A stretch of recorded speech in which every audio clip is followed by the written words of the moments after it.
बताओ मेरी बीवी, तुम्हें बेटा पसंद है ना बेटी पसंद है? तो उसकी बीवी बोली कि मेरे सरताज, ये तो अल्लाह की खेती है, अल्लाह चाहे बेटी दे दे चाहे बेटा दे दे, बेटा और बेटी देने का मालिक तो अल्लाह है। तो शौहर ने कहा कि नहीं ये सही है, बेटा बेटी देने का मालिक अल्लाह है, लेकिन हमको बेटा चाहिए। बीवी बोली कि ठीक है दुआ कीजिए, आप भी दुआ कीजिए, हम भी दुआ करेंगे। ये नौजवान बोला नहीं, दुआ तो करेंगे करेंगे लेकिन तुम भी कोशिश करना। तो कोशिश क्या करेंगे भाई? बीवी क्या कोशिश करेगी भाई? बीवी क्या कोशिश करेगी? कोई कोशिश काम आएगा? अरे भाई बोलो, कोई कोशिश काम आएगा? बीवी समझाई कि नहीं ऐसी बात ना बोलिए आप, ये तो अल्लाह की खेती, अल्लाह जो दे दे। बोला नहीं नहीं, अल्लाह तो देवे करेगा लेकिन मेहनत करना। इत्तफाकन हमल रुका। 1 साल के बाद बच्चे की विलादत हुई बेटी की शक्ल में। अब तो ये बुधवा परेशान हो गया, बीवी से बात करना छोड़ दिया। बोला हम तुमको बोले थे ना हमको बेटा चाहिए, ये बेटी कैसे हो गई? बीवी बोली कि इसमें हम क्या करेंगे।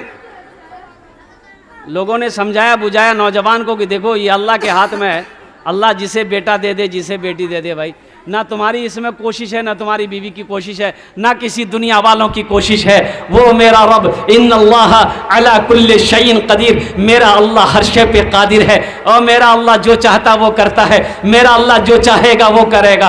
कुर्बान जाइए। दूसरे मर्तबा फिर हमल रुका।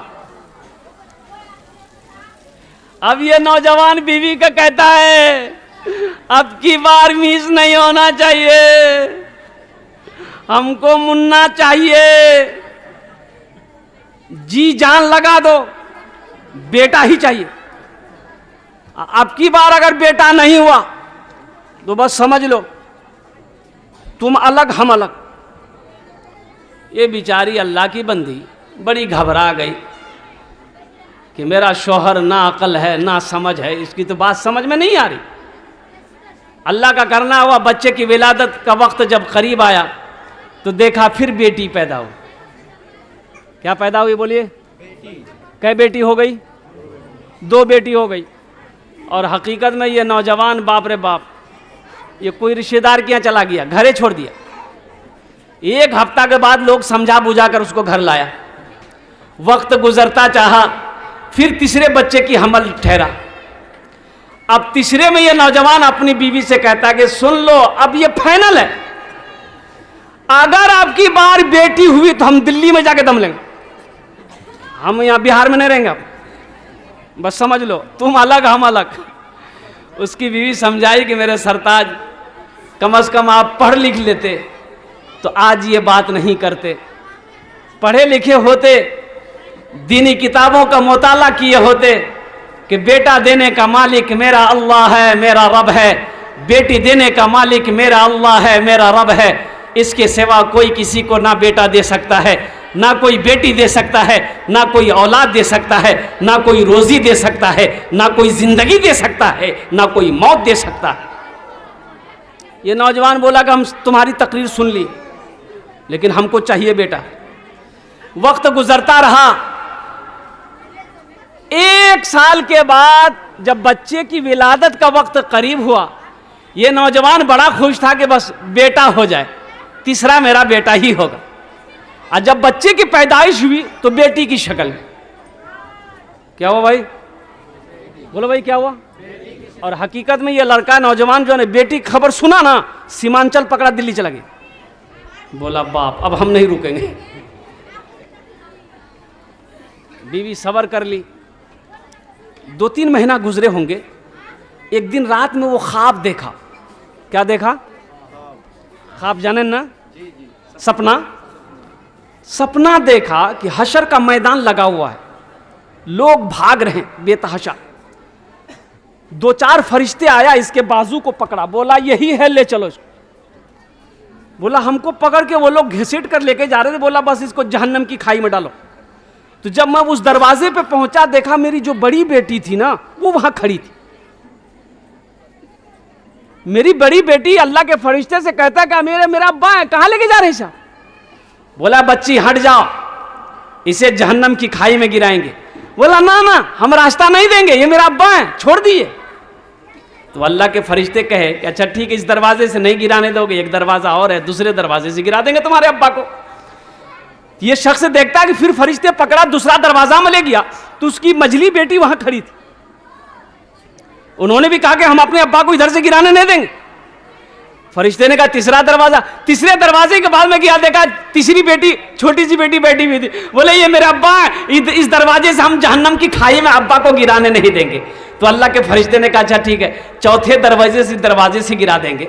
चौथे दरवाजे पे ले गया और यूं गिराया जहन्नम की खाई में। जब इसको गिराया तो वो खौफ से, डर से चीख उठा तो उठ के बैठ गया, आंख खुल गई, पसीना पसीना हो। बोला बाप रे बाप, जान बच गई। सपना टूटा, पसीना पोछा और सुबह सीमांचल पकड़ लिया बिहार के लिए। आया घर, बीवी के हाथ को पकड़ा, घर के अंदर में ले गया। बोला मेरी बीवी, मुझे चौथी औलाद चाहिए, बेटा नहीं बेटी चाहिए। बीवी बोली रे बाप, कौन एकदम मौलवी साहब ताबीज पिला दिया इसको। बोले काहे चौथी बेटी चाहिए? बोला मत बोलो, हमको बेटी चाहिए, बेटा नहीं, खाली बेटी चाहिए हमको। सारा वाकया सुनाया। इसलिए नौजवानों, बेटियों से मोहब्बत करो, बेटियों को प्यार करो। औरतों की जात इज्जत दो उसे। बीवी है तो बीवी का मकाम दो, इज्जत दो, इज्जत करो। इंशाअल्लाह बीवी की इज्जत करोगे, अल्लाह भी खुश होगा, बीवी भी खुश होगी, बीवी भी दिलो जान लगाकर आपकी खिदमत करेगी। अल्लाह के नबी जनाब मोहम्मद रसूलुल्लाह सल्लल्लाहु अलैहि वसल्लम की 4 बेटी, कै बेटी थी? हजरत ज़ैनब सबसे बड़ी बेटी, हजरत सैयदा ज़ैनब रदी अल्लाह ताला अन्हा, हजरत रुक़ैया, हजरत उम्मे कुलसूम, हजरत फ़ातिमतुज़ ज़हरा रदी अल्लाह ताला अन्हा। सबसे छोटी बेटी हजरत फ़ातिमतुज़ ज़हरा थी। और क्या मकाम था, मैं आपको क्या बताऊं। अल्लाह के नबी जब अपनी बेटी के घर जाती है, बेटी आती थी बाप के घर में, करीबी घर था मदीने में। जब फातिमा आती थी बाप से मिलने के लिए, दरवाजे पे दस्तक देती थी, तो अल्लाह के रसूल अपनी बेटी के दस्तक को भी समझ जाते थे। तो आप उम्मे यमन से कहते थे, जो खादिमा थी, उम्मे यमन दरवाजा खोलो, लगता है फातिमा आई है। दरवाजा खुलता और जैसे ही हजरत फ़ातिमतुज़ ज़हरा घर के अंदर दाखिल होती, अल्लाह के रसूल इस्तकबाल के लिए खड़े हो जाते। सुभान अल्लाह, बोला था माशाअल्लाह। बेटी के इस्तकबाल के लिए खड़े हो जाते थे और चंद कदम आगे बढ़ते, बेटी के पेशानी को बौसा देते, हाथ पकड़कर लाकर पहले बेटी को बिठाते थे, फिर अपने बैठते थे। बेटी का मकाम समझ में आया भाई? समझ में आया? करोगे इंशाल्लाह? भाई इंशाल्लाह करोगे? अल्लाह बरकत देगा, अल्लाह नेमतों से नवाजेगा। बेटी की कद्र करोगे, अल्लाह यहाँ भी जिंदगी की इज्जत की जिंदगी अता फरमाएगा, हशर के मैदान में भी इज्जत की जिंदगी अता फरमाएगा। तो ये बेटियों का ये मदरसा है। बेटी किसी की भी हो, मैंने वो हदीस सुनाई ना, हातिम ताई की बेटी, हातिम ताई की बेटी आई, अल्लाह के रसूल ने चादर, अपना कमली चादर वो उतार कर एक साहबी को दिया कि जाओ उस बेटी के सर पे रख दो। और आपने इरशाद फरमाया बेटी किसी की हो, बेटी बेटी होती है। ये मदरसे में पढ़ने वाली बेटियां, अगर मेरे भाई की बेटी है तो मेरी भी बेटी हुई, वह आपकी भी बेटी हुई। तो मौजूद सामईन किराम, अल्हम्दुलिल्लाह सुम्मा अल्हम्दुलिल्लाह, ये बेटियों का मदरसा है। बेटियों का मदरसा कैसे चलेगा भाई? चलाने के लिए पैसा चाहिए ना भाई, चलाने के लिए रकम चाहिए ना। तो इंशाल्लाह आप लोग रकम देंगे, कितने लोग तैयार? हाथ उठाओ, इंशाल्लाह मैं दुआ कर दूंगा। बस आखिरी 10 से 15 मिनट के अंदर इंशाल्लाह मेरी गुफ्तगू खत्म हो जाएगी, ज़्यादा नहीं। इंशाल्लाह 2-4 आदमी स्टेज पर, बड़े बड़े पैसे वाले यहाँ पर बैठे हुए हैं, 2-4 आदमी कम से कम तैयार हो जाओ। सदका, ये सदका है, और सदका 70 बलाओं से हिफाजत करता है। 70 बलाएं टल जाएगी सदका से। और पहली बला जो होगी ना, वो बुरी मौत। सदका करने वाला एक्सीडेंट होके नहीं मर सकता, करंट लगकर नदी में डूबकर आग में जलकर नहीं मर सकता सदका करने वाला, इसलिए कि ये बुरी मौत है। सदका जो करेगा, अल्लाह बुरी मौत से उसकी हिफाजत करेगा। एक्सीडेंट नहीं होगा, हादसा नहीं होगा, हादसा आएगा टल जाएगा, ऐसे टल जाएगा पता भी नहीं चलेगा। अहले स्टेज हमारे पीछे बैठे हैं, मजमे में बड़े बड़े पैसे वाले बैठे, आपने चंदा दे दिया है, हम ज़्यादा नहीं मांगेंगे, मुझे 5 आदमी चाहिए इंशाल्लाह।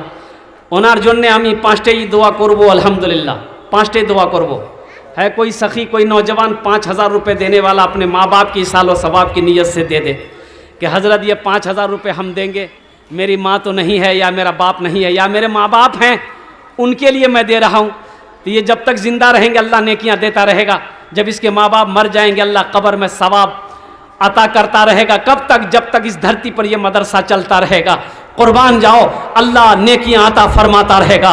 अल्लाह सदका जारिया करने वालों का सदका को अपनी बारगाह में कबूल अता फरमाता है। कोई ऐसा नौजवान 5000 रुपये देने वाला, एक आदमी पहली फुर्सत में पहले फहरिस्त में उसका नाम आ जाए कि हज़रत ये मेरे तरफ से 5000 रुपये, बेटियों का मदरसा है, बच्चियों का मदरसा है, इस मदरसे में सदका मैं कर रहा हूँ, इंशाअल्लाह देखना अल्लाह इस 5000 का बदला कैसे देता है, कहाँ से देता है, किस रास्ते से अल्लाह देगा, तुम अपनी आंखों से देख लेंगे ना।